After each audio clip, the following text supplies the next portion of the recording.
वैसे जरूरी नहीं है, लेकिन वीडियो को लाइक या फिर डिसलाइक करने की कोशिश जरूर किया करें। तो जैसे इस मूवी का स्टार्ट होता है, हमें मूवी का मेन कैरेक्टर सियोंग दिखाया जाता है और उसकी बेटी का बर्थडे होता है। इसीलिए सियोंग की मदर उसे कुछ पैसे देती है ताकि वो अपनी बेटी को डिनर पर ले जा सके। लेकिन अब सियोंग को और पैसों की जरूरत होती है, तो इसीलिए वो अपनी मदर का एटीएम कार्ड चुरा लेता है। इसके बाद वो अपनी मदर के सारे पैसे चुरा लेता है और पैसों को वो लगा देता है हॉर्स राइडिंग में, और इस गेम में वो 4 मिलियन वॉन जीत जाता है। अब सियोंग ने एक कंपनी से बहुत सारे पैसे उधार ले रखे थे, तो इसीलिए वही लोग उसके पीछे पड़ जाते हैं। इसके बाद वो सियोंग को पकड़ ही लेते हैं और वो उसे काफी मारते हैं। और जब सियोंग उनके पैसे लुटाने के लिए अपने पॉकेट चेक करता है, तो वो देखता है कि उसके पास तो पैसे हैं ही नहीं, यानी वो वाले पैसे जिसने हॉर्स राइडिंग में जीते थे। और तब उसे याद आता है कि जब वो इन लोगों से बचकर भाग रहा था तो वो एक लड़की से टकरा गया था, तो जरूर उसी लड़की ने ही उसकी जेब काट ली। अब क्योंकि सियोंग के पास पैसे तो होते ही नहीं, तो इसीलिए वो लोग उसे 1 महीने का और टाइम देते हैं जिसमें कि वो उनके पैसे लौटा दे। इसके बाद सियोंग कुछ पैसों का अरेंज करता है और अपनी बेटी को डिनर पर ले जाता है। इसके बाद सियोंग जल्दी से स्टेशन पर पहुंचता है, लेकिन अनलकीली उसकी ट्रेन तो मिस हो गई थी। और जब सियोंग वहां पर बैठकर ट्रेन के आने का वेट कर रहा था कि तभी अचानक से उसके पास एक आदमी आता है, और ये अननोन पर्सन था, यानी सियोंग उसके बारे में कुछ नहीं जानता था। फिर वो अननोन पर्सन सियोंग को कहता है कि मैं तुम्हारे साथ एक गेम खेलना चाहता हूँ। वो सियोंग को कहता है कि अगर तुम इस गेम में जीत गए तो मैं तुम्हें 1 लाख वॉन दूंगा। तब इतने सारे पैसों का सुनकर सियोंग ये गेम खेलने के लिए एग्री हो जाता है। इसके बाद सियोंग काफी मार खाने के बाद ये गेम जीत जाता है, यानी वो 1 लाख वॉन हासिल कर लेता है। इसके बाद वो अननोन पर्सन सियोंग को एक कार्ड देता है, ये कहते हुए कि अगर तुम और पैसे जीतना चाहते हो तो इस कार्ड पर जो नंबर लिखा हुआ है उस पर कांटेक्ट करना। इसके बाद सियोंग जब अपने घर जाता है तो उसकी मदर उसे कहती है कि तुम्हारी बेटी अगले साल अपने स्टेप फादर के साथ यूएस में शिफ्ट हो रही है। यहाँ पर हमें ये पता चलता है कि सियोंग की डिवोर्स हो गई है और उसकी वाइफ ने दूसरी शादी भी कर ली है। लेकिन सियोंग कभी भी ये नहीं चाहता था कि उसकी बेटी उससे दूर जाए, लेकिन उसे बहुत सारे पैसे चाहिए होते हैं अपनी बेटी की कस्टडी वापस लेने के लिए, तो इसीलिए सियोंग उस कार्ड वाले नंबर पर कॉल करता है। इसके बाद सियोंग को एक गाड़ी में लाया जाता है जहाँ पर और भी लोग थे, लेकिन फिर उन सारे लोगों को बेहोश कर दिया जाता है। और जब उन सब लोगों की आँख खुलती है तो वो खुद को एक फैसिलिटी में पाते हैं जहाँ टोटल 456 लोग थे, और वो वहाँ पर एज अ प्लेयर थे क्योंकि उन सबको एक यूनिफॉर्म भी पहनाया हुआ था। इस फैसिलिटी का होस्ट यानी लीडर एक आदमी था जो कि फ्रंट मैन था वहाँ पर, और वो सब पर नजर रख रहा था। अब यहाँ पर एक कॉमन चीज थी कि जितने भी लोगों को वहाँ पर लाया गया था उन सब ने कर्जे लिए हुए थे बहुत ज्यादा। सियोंग वहाँ पर प्लेयर नंबर 1 से मिलता है जो कि एक बूढ़ा आदमी था। उस बूढ़े आदमी को ब्रेन ट्यूमर था, यही वजह थी कि वो यहाँ पर आया था क्योंकि उसकी लाइफ तो वैसे भी खत्म ही होने वाली थी। इसके बाद वहाँ पर 2 प्लेयर्स जिनमें लड़की का नाम सैब्यूक और लड़के का नाम जेंग होता है, उनके बीच फाइट होती है। अब यहाँ पर सैब्यूक वही लड़की थी जो सियोंग के पैसे लेकर भाग गई थी, यानी उसी ने उसकी जेब काटी थी। सियोंग तो उसे देखते ही पहचान लेता है, इसीलिए वो अपने पैसे मांगने के लिए उसके पास जाता है। तभी वहाँ पर कुछ गार्ड्स आ जाते हैं जिन्होंने पिंक कलर का यूनिफॉर्म पहना था और उनके फेस अच्छी तरह से कवर्ड थे। गार्ड्स उन सभी प्लेयर्स को बताते हैं कि तुम्हें यहाँ पर टोटल 6 गेम्स खेलनी होंगी और जो इस गेम का विनर होगा उसे बहुत सारे पैसे मिलेंगे।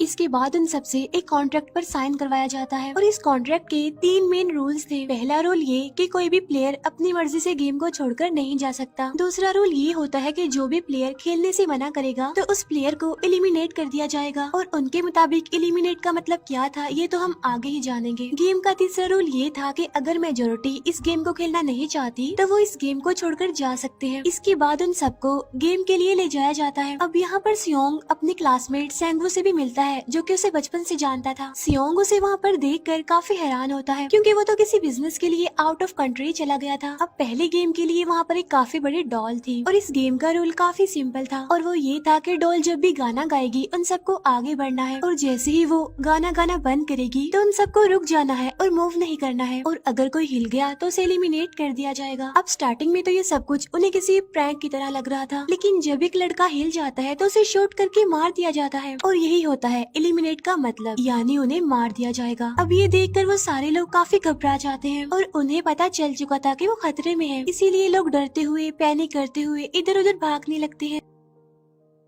लेकिन अब क्योंकि गेम का रूल था, इसीलिए जो भी हिलता है उसे मार दिया जाता है और जितने भी सर्वाइवर होते हैं वो किसी न किसी तरह इस गेम को कंप्लीट कर ही लेते हैं। लेकिन जो लोग मर जाते हैं उनकी डेड बॉडीज को वहाँ से ले जाया जाता है और अब 456 प्लेयर्स में से सिर्फ 255 ही रह गए थे। अब क्योंकि वो सारे प्लेयर्स इतना ज्यादा डर जाते हैं कि अब कोई भी गेम खेलना नहीं चाहता था। लेकिन जैसा कि रूल नंबर 3 था कि अगर मेजोरिटी चाहे तो वो ये गेम स्किप कर सकती है, तो इसीलिए उनका लीडर यानी फ्रंटमैन वोटिंग करवाता है। लेकिन इससे पहले उन्हें प्राइज मनी दिखाई जाती है, यानी जो विनर को मिलेगी। लेकिन इन केस अगर कोई गेम को छोड़कर चला जाएगा तो ये सारे पैसे मरे हुए प्लेयर्स की फैमिलीज को मिल जाएंगे और ये prize money total 45 billion won होती है। इसके बाद वोटिंग करवाई जाती है जिसमें मेजोरिटी इस गेम को खेलना नहीं चाहती थी, तो इसीलिए गेम को यहीं पर स्टॉप कर दिया जाता है। लेकिन अगर कभी फ्यूचर में वो लोग चाहें तो इस गेम को रीज्वाइन कर सकते हैं। इसके बाद सभी लोगों को उनके घरों पर छोड़ दिया जाता है। नेक्स्ट डे सियोंग पुलिस स्टेशन जाता है और वहाँ पर वो पुलिस को सारी बात बता देता है। लेकिन उन लोगों को सियोंग की बातों पर यकीन नहीं होता और उल्टा वो लोग उसे पागल समझने लग जाते हैं। इसके बाद सियोंग उन्हें वही वाला कार्ड दिखाता है, लेकिन हैरान कर देने वाली बात तो ये है कि उस पर जो नंबर था वो रॉन्ग था। इसके बाद सियोंग जब घर जाता है तो उसकी मदर वहाँ पर नहीं होती। उधर सियोंग का क्लासमेट सेंगवू अपनी मदर को छुप कर देख रहा होता है और तभी वहाँ पर सियोंग भी आ जाता है। यहाँ पर सेंगवू अपसेट होते हुए सियोंग को बताता है कि मेरे ऊपर 6 बिलियन का कर्ज है। वो बताता है कि मैंने क्लाइंट्स के पैसे लेकर स्टॉक मार्जिन में लगा दिए थे, लेकिन अनलकीली वो सारे पैसे डूब गए। और तभी सियोंग के पास हॉस्पिटल से कॉल आती है। सियोंग की मदर का पाँव काफी इंजर्ड था, लेकिन डायबिटीज का ट्रीटमेंट ना होने की वजह से उनकी चोट और ज्यादा बढ़ गई। तब डॉक्टर सियोंग को बताते हैं कि तुम्हारी मदर का ट्रीटमेंट हो सकता है, लेकिन इसके लिए हमें इनका पाँव काटना होगा। लेकिन इस ऑपरेशन में बहुत सारे पैसे लगने वाले थे, लेकिन जाहिर सी बात है सियोंग के पास इतने पैसे तो होते नहीं। इवन उसने तो अपनी मदर के इंश्योरेंस के पैसे भी उड़ा दिए थे। तब इसीलिए सियोंग पैसे मांगने के लिए अपनी वाइफ के पास जाता है, लेकिन उसकी वाइफ उसे पैसे देने से इनकार कर देती है। फिर उसकी वाइफ अपने हस्बैंड को बताती है कि सियोंग आया था पैसे मांगने के लिए और तभी उसका हस्बैंड सियोंग को पैसे देने आता है। साथ साथ उसे ये भी कहता है कि मेरी फैमिली से दूर रहो। लेकिन सियोंग उसे मारने लगता है और तभी उसकी बेटी भी वहाँ पर आ जाती है। इसके बाद सियोंग का एक फ्रेंड अपने बॉस के पास पैसे मांगने जाता है, लेकिन उसका बॉस उसे पैसे देने से मना कर देता है, तो इसीलिए उन दोनों के बीच फाइट होने लगती है। इस फाइट के दौरान उसके बॉस का हाथ मशीन में आ जाता है, तो मौके का फायदा उठाकर सियोंग का फ्रेंड पैसे लेकर वहाँ से भाग जाता है। फिर इसके बाद सियोंग का फ्रेंड अपने घर आकर अपनी वाइफ को कहता है कि पहली फ्लाइट लो और जाओ यहाँ से। इसके बाद सईब्यूक एक एजेंट से मिलती है, क्योंकि उसने अपनी मदर को नॉर्थ एरिया से साउथ एरिया में लाना था। सईब्यूक वही लड़की जिसने सियोंग की जेब काटी थी, लेकिन यहाँ अपनी मदर को लाने के लिए सईब्यूक को बहुत सारे पैसों की जरूरत थी। अब सईब्यूक का एक छोटा भाई भी होता है जिससे उसने प्रॉमिस किया होता है कि मैं मदर को जरूर ले आऊंगी। इसके बाद हमें एक ऑफिसर दिखाया जाता है और इस ऑफिसर का भाई कुछ टाइम से मिसिंग था, इसीलिए वो ऑफिसर अपने भाई के घर जाता है, जहाँ उसे पता चलता है कि उसका भाई तो पिछले कुछ दिनों से अपने घर पर भी नहीं आया। और जब वो ऑफिसर घर को चेक कर रहा होता है तो उसे एक कार्ड मिलता है वहाँ पर, और इस ऑफिसर ने सेम ऐसा ही कार्ड पुलिस स्टेशन में सियोंग के पास भी देखा था, तो इसीलिए वो ऑफिसर सियोंग के पास जाकर उससे इस बारे में पूछता है, लेकिन सियोंग उसे कुछ नहीं बताता। इसके बाद सियोंग जब अपने घर जाता है तो उसे वो कार्ड दोबारा मिल जाता है वहाँ पर। अब सियोंग डिसाइड करता है कि वो दोबारा से उस गेम को ज्वाइन करेगा, इसीलिए सभी प्लेयर्स को एक शिप के पास ले जाया जाता है। इधर ही वो ऑफिसर भी गाड़ियों का पीछा करते हुए उस शिप तक आ जाता है। वो एक गार्ड को मारकर उसे पानी में फेंक देता है। इसके बाद उन सभी प्लेयर्स को एक आइलैंड पर मौजूद फैसिलिटी में लाया जाता है। अब यहाँ पर उन्हें जरा भी अंदाजा नहीं था कि अगला गेम कौन सा होगा और उसे कैसे खेला जाएगा। इसके बाद वो लोग अपनी अलग अलग टीम्स बना लेते हैं। रात को सईब्यूक और उसकी फीमेल फ्रेंड वॉशरूम जाते हैं। यहाँ पर सईब्यूक गार्ड्स की नजरों से बचते हुए उस फैसिलिटी को एक्सप्लोर करने लगती है। तभी वो देखती है कि गार्ड्स बड़े बड़े बर्तनों में कुछ बना रहे हैं,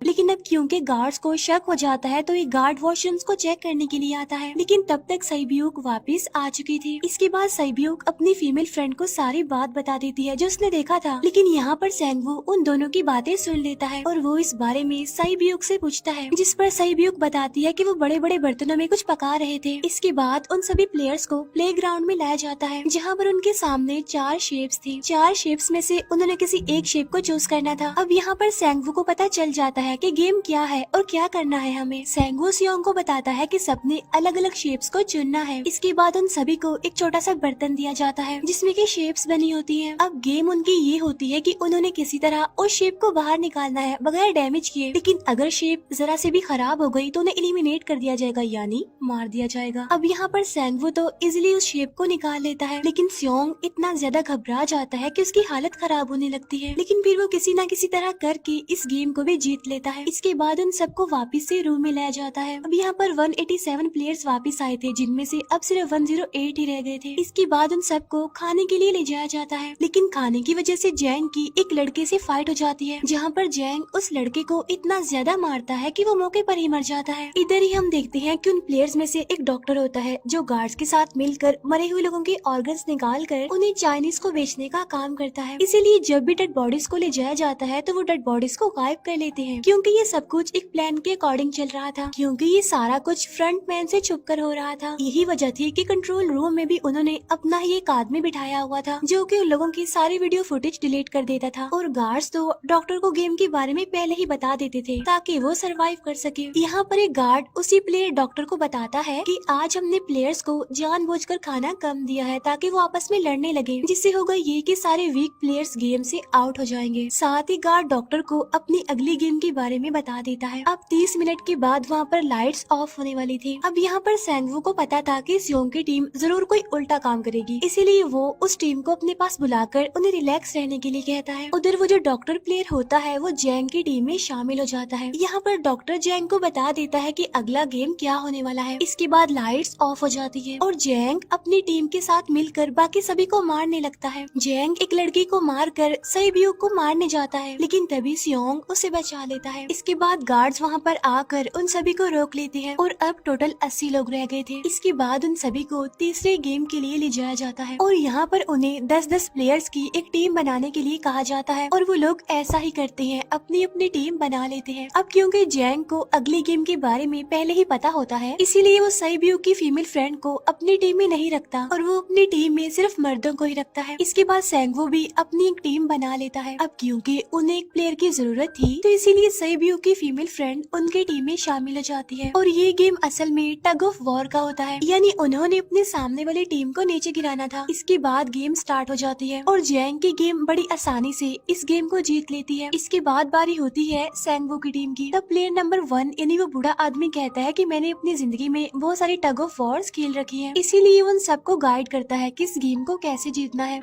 तो इसीलिए वो लोग किसी न किसी तरह करके इस गेम को जीत जाते हैं। फिर दिखाया जाता है कि 30 मिनट के बाद दोबारा से लाइट्स ऑफ हो जाएंगी, जिस पर सेंगवू उन सबको कहता है कि रेडी रहना। तो इसीलिए वो डिसाइड करते हैं कि एक एक करके हम पहरा देंगे। अब जैंग की टीम में एक से बढ़कर एक चालाक प्लेयर था, तो इसीलिए जैंग को डर होता है कि कहीं उसकी टीम उसे ही साइड पर न लगा दे, यानी उसे ही अपने रास्ते से न हटा दे। दूसरी तरफ डॉक्टर और गार्ड्स मिलकर डेड बॉडी की ऑर्गन्स निकाल रहे होते हैं और इन ऑर्गन्स को डिलीवर करने जाना था गार्ड नंबर 28 एंड 29। तब वो सभी एक डेड बॉडी के बारे में बातें करने लगती हैं जिसकी सिर्फ एक किडनी थी और वो उसे ज़ॉम्बी कह रहे थे। अब यहाँ पर जो गार्ड नंबर 29 था, यानी जिसने वो ऑर्गन्स डिलीवर करने जाने थे, वो कोई और नहीं बल्कि वो ऑफिसर था जो गार्ड के बेस में वहाँ पर आया था। और ये सब बातें सुनकर उसे शक होता है कि शायद ये लोग मेरे भाई की बात कर रहे हैं, क्योंकि उसकी भी एक ही किडनी थी। इसके बाद नंबर 28 और 29 यानी वो ऑफिसर ऑर्गन को डिलीवर करने के लिए चले जाते हैं। रास्ते में वो ऑफिसर नोटिस करता है कि टनल में तो बॉम्ब लगा हुआ है। तब नंबर 28 उसे बताता है कि जब हम यहाँ से बाहर निकलेंगे तो इस जगह को ब्लास्ट कर दिया जाएगा। अब यहाँ पर वो ऑफिसर नंबर 28 से और इन्फॉर्मेशन लेने की कोशिश करता है, इसीलिए नंबर 28 को उस पर डाउट होने लगता है, इसीलिए वो उस ऑफिसर को अपना फेस दिखाने के लिए कहता है। अब यहाँ पर वो ऑफिसर अपना फेस भी दिखा देता है, साथ साथ वो नंबर 28 पर गन पॉइंट भी कर देता है। साथ साथ वो ऑफिसर उससे एक किडनी वाले आदमी के बारे में पूछता है कि वो कौन है जिसे तुम ज़ॉम्बी कहते थे, जिस पर वो नंबर 28 उससे कहता है कि वो तो एक लड़की थी। अब यहाँ पर नंबर 28 उस ऑफिसर को कहता है कि तुम लीडर के रूम में जाकर सारी इन्फॉर्मेशन देख सकते हो, वहाँ पर सबका डाटा है। ये जानने के बाद वो ऑफिसर नंबर 28 को मार डालता है। उधर वो डॉक्टर गार्ड से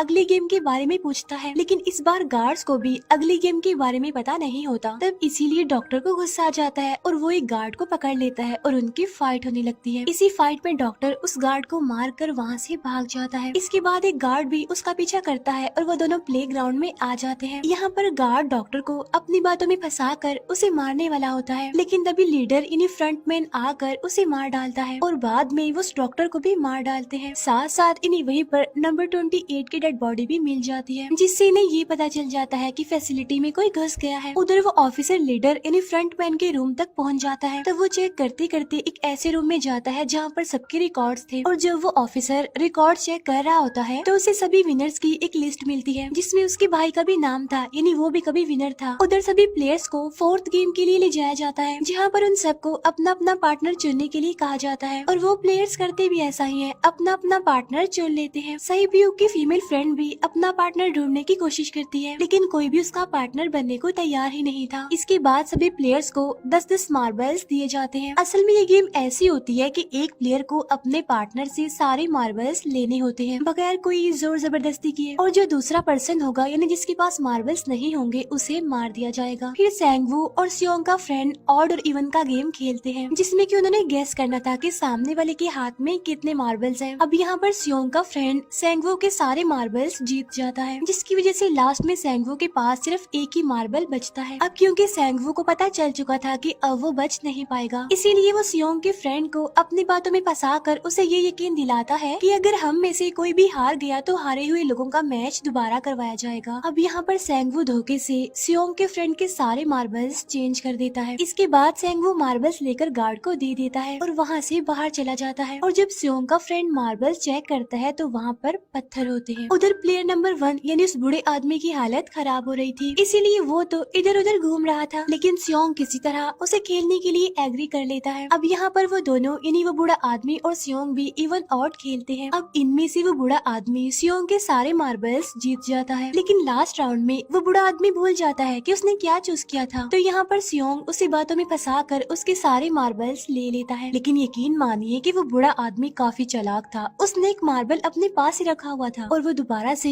इधर उधर घूमने लगता है। अब यहाँ पर सियोंग उसे रिक्वेस्ट करता है कि प्लीज मेरे साथ एक और गेम खेलो ना। तब यहाँ पर वो बूढ़ा आदमी कहता है कि मुझे पता है कि तुमने सारे मार्बल्स धोखे से लिए हैं मुझसे। वो कहता है कि मुझे सब पता था, बस मैं पागल बनने की एक्टिंग कर रहा था। तभी सुनकर सियोंग को उस पर तरस आ जाता है और वो उसे ही सारे मार्बल्स दे देता है। उसके बाद सहीब्यूक और उसकी फीमेल फ्रेंड भी गेम खेल रहे होते हैं। उनकी गेम ये होती है कि जो मार्बल्स को दीवार के ज्यादा करीब फेंकेगा वो ही जीतेगा। पहले सहीब्यूक अपने मार्बल्स फेंकती है, लेकिन जब सहीब्यूक की फ्रेंड की बारी आती है तो वो अपने सारे मार्बल्स फेंक देती है। लेकिन जब सहीब्यूक ये देख लेती है तो वो अपने फ्रेंड को दोबारा फेंकने के लिए कहती है, जिस पर उसकी फ्रेंड कहती है कि नहीं सहीब्यूक, मैं बिल्कुल अकेली हूँ, मेरे पीछे तो कोई भी नहीं है, लेकिन अगर तुम्हें कुछ हो गया तो ये अच्छी बात नहीं है, तुम्हारे पीछे तुम्हारा छोटा भाई है, तुम्हारा वेट कर रहा है वो। और इसी वजह से सहीब्यूक की फ्रेंड को मार दिया जाता है। इसके बाद उन सबकी डेड बॉडीज को वहाँ से ले जाया जाता है। इसके बाद वो सब वापिस से रूम में आ जाते हैं। यहाँ पर जैंग देखता है कि सहीब्यूक की वो वाली फ्रेंड तो अभी तक जिंदा है, जो कि बड़ी आराम से बैठी हुई थी। अब यहाँ पर हमें पता चलता है कि सहीब्यूक की ये वाली फ्रेंड जैंग की भी फ्रेंड थी, लेकिन अब क्योंकि उन दोनों के बीच किसी बात को लेकर क्लैश चल रहा था तो इसीलिए जैंग की वो फ्रेंड उसे बुली करने लगती है। इसके बाद फ्रंटमैन को एक डेड बॉडी के पास उस ऑफिसर का आईडी कार्ड मिल जाता है। तभी फ्रंटमैन को पता चलता है कि उसके सारे वीआईपीज आ चुके हैं, तो इसीलिए फ्रंटमैन उन्हें लेने के लिए चला जाता है। फिर सारे वीआईपीज को उनके रूम में लाया जाता है। इसके बाद फ्रंटमैन वीआईपीज के आने के बारे में एक और आदमी को जाकर बताता है, और यही आदमी मेन होता है। और ये कौन होता है हम ये आगे जानेंगे। फिर नेक्स्ट डे उन सबको 5वें गेम के लिए लाया जाता है, जहाँ पर 1 से लेकर 16 तक नंबर पड़े होते हैं, और वो सभी प्लेयर्स अपना अपना नंबर ले लेते हैं। नंबर का मतलब ये था कि जो नंबर भी एक प्लेयर पर आएगा उसके मुताबिक ही उसकी बारी आएगी। अब यहाँ पर लास्ट में पहला और आखिरी नंबर रह जाता है, यानी 1 और 16। तो यहाँ पर सियोंग कंफ्यूज हो जाता है कि उसे कौन सा नंबर चूज करना चाहिए। अगर उसने पहला नंबर लिया तो वो फंसेगा और मरेगा, क्योंकि उसे नहीं पता कि गेम क्या है। और अगर लास्ट नंबर लेगा तो क्या पता उसकी बारी ही ना आए, टाइम कम रह जाए। और तभी वहाँ पर एक आदमी आ जाता है और वो सियोंग को कहता है कि मुझे पहला नंबर चाहिए, क्योंकि मैं अपनी जिंदगी में कभी भी फर्स्ट नंबर पर नहीं आया। फिर इसके बाद उन्हें गेमिंग रूम में लाया जाता है। अब इस गेम का रूल ये होता होता है कि दिए हुए टाइम में उन्हें ब्रिज की दूसरी साइड पर जाना है। अब इसके बीच में दो तरह के ग्लास लगे होते हैं, एक तो होता है आम ग्लास और एक होता है टेम्पर्ड ग्लास। आम ग्लास पर पाँव रखते ही वो टूट जाएगा और वो लोग नीचे गिर जाएंगे। इसके बाद गेम स्टार्ट हो जाता है और वो लोग एक एक करके मरने लगते हैं। फिर एक टाइम ऐसा आता है जब जैंग सबके सामने होता है और वो आगे ही नहीं बढ़ रहा होता। अब उनके पास एक ही रास्ता था, या तो वो आगे जाए या सारे ही मर जाएं। और तभी जैंग के सामने उसकी वही फ्रेंड आ जाती है जो उसे बुली कर रही थी, और वो जैंग को कहती है कि मैंने तुम्हें कहा था कि जिस दिन तुमने मुझे धोखा दिया मैं तुम्हें मार दूंगी। इसके बाद वो जैंग को पकड़ लेती है और उसे लेकर नीचे कूद जाती है, जिसकी वजह से उन दोनों की मौत हो जाती है। अब वहाँ पर एक आदमी था जो कि ग्लास कंपनी में काम करता था और उसे पता था कि टेम्पर्ड ग्लास कौन सा है, लेकिन जब फ्रंट मैन को इस बात का पता चल जाता है तो वो लाइट्स ऑफ करवा देता है ताकि वो ग्लास को पहचान ही ना पाए। अब लास्ट में एक ही स्टेप बचता है और उनके पास तो टाइम ही नहीं था, इसीलिए सेंगवू उस आदमी को धक्का दे देता है। तो यहाँ पर सेंगवू, सियोंग और सैब्यूक ब्रिज को पार कर लेते हैं, लेकिन ग्लास टूटने की वजह से उन्हें काफी चोट लग जाती है, खास तौर पर सैब्यूक को। उधर उस ऑफिसर ने एक सर्वेंट को मारकर उसकी जगह खुद ले ली थी। अब एक वीआईपी को उस ऑफिसर पर शक होता है और वो उसे कहता है कि अपना मास्क रिमूव करो, लेकिन वो ऑफिसर कहता है कि ठीक है, लेकिन मैं अंदर जाकर अपना मास्क रिमूव करूंगा। इसके बाद वो ऑफिसर उस वीआईपी को लेकर अंदर चला जाता है। अंदर जाकर वो ऑफिसर उस वीआईपी को बेहोश कर देता है और इस बात का पता फ्रंट मैन को चल जाता है, इसीलिए फ्रंट मैन उसके पीछे जाता है और वो उस ऑफिसर को देख लेता है, इसीलिए वो ऑफिसर वहाँ से भागकर आइलैंड पर आ जाता है। फ्रंट मैन भी उसका पीछा करते हुए वहाँ पर आ जाता है। अब यहाँ पर वो ऑफिसर अपने सीनियर्स को कॉल करने की कोशिश करता है, लेकिन कॉल कट हो जाती है। फिर वो ऑफिसर उन्हें सारे सबूत भेजता है, लेकिन वहाँ पर नेटवर्क नहीं था। इसके बाद फ्रंट मैन ऑफिसर को पकड़ लेता है और उसे उनके साथ चलने के लिए कहता है, लेकिन वो ऑफिसर तो उस फ्रंट मैन पर गोली चला देता है। इसके बाद फ्रंट मैन अपना मास्क उतार देता है, तो वो ऑफिसर देखता है कि वहाँ पर कोई और नहीं बल्कि उसका अपना भाई है वो। इसके बाद ऑफिसर का भाई यानी फ्रंट मैन उसे शूट कर देता है और वो जाकर पानी में गिरता है। उधर ग्लास लगने की वजह से सैब्यूक काफी इंजर्ड हो गई थी और उसका बहुत सारा खून भी बह रहा होता है। इसके बाद तीनों सर्वाइवर्स को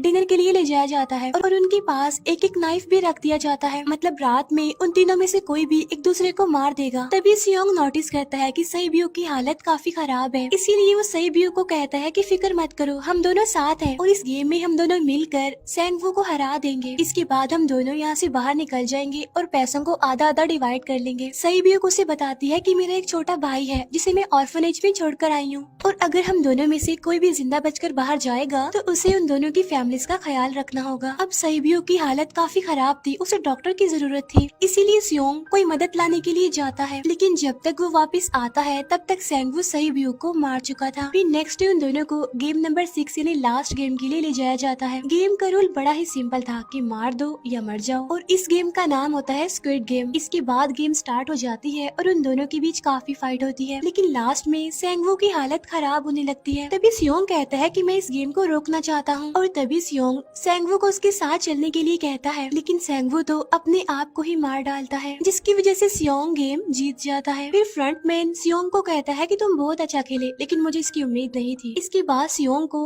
उसके घर पर छोड़ दिया जाता है और उसके पास एक एटीएम कार्ड भी था, और जब सियोंग उस एटीएम कार्ड को जाकर चेक करता है तो वो दिखता है कि सारे पैसे उसके अकाउंट में भेज दिए जाते हैं। इसके बाद सियोंग अपने घर जाता है, लेकिन तब तक उसकी मदर की डेथ हो जाती है। इसके बाद हमें 1 साल बाद का सीन दिखाया जाता है, जहाँ पर हम देखते हैं कि सियोंग की हालत काफी खराब हो गई है, यानी वो अब काफी नशा करने लग गया है और उसने अब तक उन पैसों को हाथ तक नहीं लगाया। एक दिन एक फूल बेचने वाली औरत सियोंग के पास आती है और वो उसे सेम वैसा ही कार्ड देती है जिसमें एक एड्रेस लिखा हुआ था, और फिर सियोंग उस एड्रेस पर जाता है जहाँ पर उसे पता चलता है कि ये सारा किया धरा किसी और का नहीं बल्कि उस बूढ़े का है, प्लेयर नंबर 1 का, और वो अभी भी जिंदा है। यहाँ पर वो बूढ़ा आदमी सियोंग को बताता है कि मैं अपनी लाइफ से बोर हो चुका था और ये सारी गेम मैंने अपने क्लाइंट्स के साथ मिलकर बनाई ताकि मैं लोगों को मरता हुआ देखकर एंजॉय कर सकूं, लेकिन हाँ, हमने किसी को मजबूर नहीं किया था ऐसा करने के लिए, और मैंने गेम में इसीलिए पार्टिसिपेट किया क्योंकि गेम देखने से ज्यादा उसे खेलने में मजा आता है। वो कहता है जो पैसे तुम्हारे पास हैं वो मेरे ही हैं, और ये कहते ही उस बूढ़े आदमी की मौत हो जाती है। इसके बाद सियोंग सैब्यूक के छोटे भाई के पास जाता है और उसे लेकर वो जाता है सेंगवू की मदर के पास, और वो सेंगवू की मदर को कहता है कि इस बच्चे का ख्याल रखना, साथ साथ वो उसे एक बैग भी देता है जिसमें बहुत सारे पैसे होते हैं। इसके बाद सियोंग स्टेशन पर जाता है जहाँ पर उसे वही अननोन पर्सन मिलता है जो कि उसे मूवी के स्टार्ट में भी मिला था। यहाँ पर सियोंग उसका पीछा भी करता है, लेकिन तब तक वो भाग चुका था। फिर सियोंग उस कार्ड वाले नंबर पर कॉल करता है और वो पूछता है कि तुम लोग कौन हो और लोगों के साथ ऐसा क्यों कर रही हो, क्यों खेल रही हो लोगों की जिंदगी से। लेकिन आगे से उसे रिस्पॉन्स आता है कि सियोंग, अगर तुमने जिंदा बचना है तो प्लेन में चढ़ जाओ। और इसी के साथ ही मूवी यहीं पर एंड हो जाती है।